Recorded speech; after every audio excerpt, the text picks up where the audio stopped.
میرے پاس ایک شخص آیا، بہت زمانہ ہوا، اس علاقے کے ہیں، ڈاکٹر ہے بہت بڑے. انہوں نے کہا بچی کی شادی ہوئی ہے، پہلی اولاد ہے، لیکن بچہ پیٹ میں الٹا ہے اور بڑا میجر آپریشن بتاتے ہیں،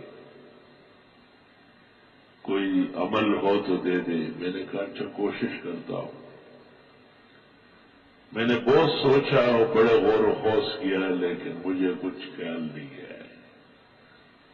میرے بھی تجربہ نہیں ہے تقریباً نہ ہونے کے برابر. وہ مجھ سے ہر ہفتے پوچھتے، ہر 10 دن میں 2 دفعہ. میں نے کہا اچھا کوشش کرتا ہوں. اخیر میں مجھے کہا کہ آپریشن ہو گیا، مرا ہوا بچہ پیدا ہوا. بہت تکلیف دی ہے.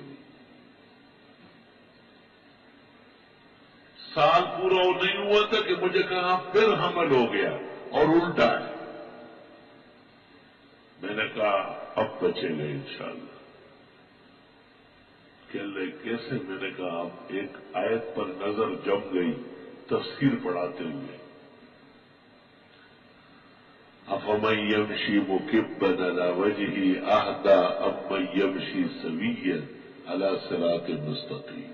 سورہ ملک کی آیت میں نے لکھی تھی، بچہ سیدھا ہو گیا. کتنا فکر رہا آپ دیکھیں، 1.5 سال تک سوچتا رہا.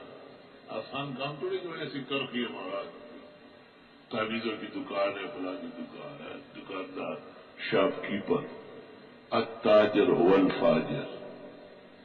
اس سے تھوڑا کام چلتا ہے. سوچنا پڑے گا کہ وہ کلمات ایسے موزون ملے جس سے آدمی کے دل کو آرام آئے. وہ کہتے ہیں آپ نے اس انداز سے مجھے مسجد کے صحن میں کہا کہ انشاءاللہ اب کہ بچہ سیدھا ہوگا، پیدا ہوگا اور زندہ رہے گا. اس بچے نے گزشتہ سال مجھ سے ہدایہ اول پڑھ لیا ہے اور خامسہ پڑھ کر کے سادسہ میں ہو گیا ہے جو پیدا ہوا. افمن یمشی مکبا علی وجہہ اہدی امن یمشی سویا علی صراط مستقیم.